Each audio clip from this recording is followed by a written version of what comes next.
The train named Royal Mail, also known as Travelling Post Office, was running between Glasgow and London every day. The postal staff in the train would pick up mail sacks and drop the sorted mail as well en route in different stations. The train had 12 carriages, and the second carriage behind the engine was known as HVP coach, which carried registered mail and large amount of money. The train departed from Glasgow at 18:50 on August 7, 1963, and it was running on the West Coast Main Line. Over Bridgetown Railway Bridge near Mentmore in Buckinghamshire, England in the early hours of August 8, 1963.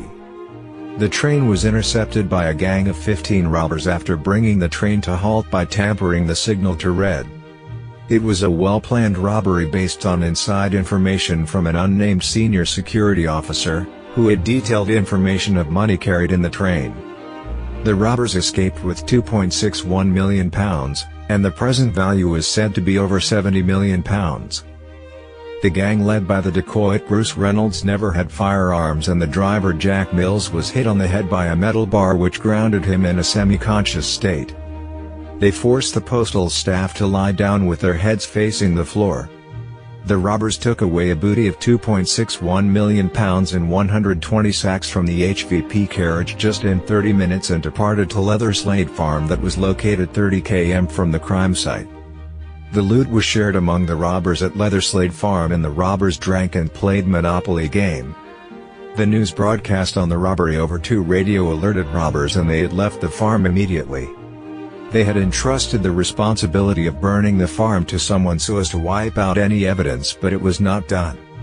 Malcolm Futrell, head of Buckinghamshire Crime Investigation Department, began the investigation at 5 a.m. and the case was transferred to Scotland Yard the very next day in view of its complexity.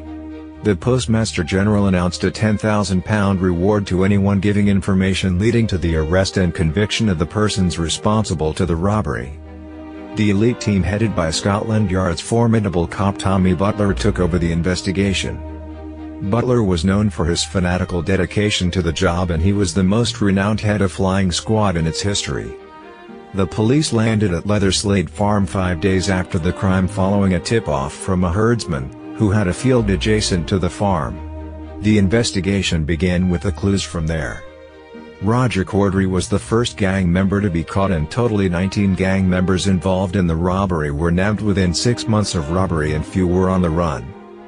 The police could only recover £400,000 of the loot eventually. The arrested gang members were convicted, and a few of them escaped from the jail while serving the sentence.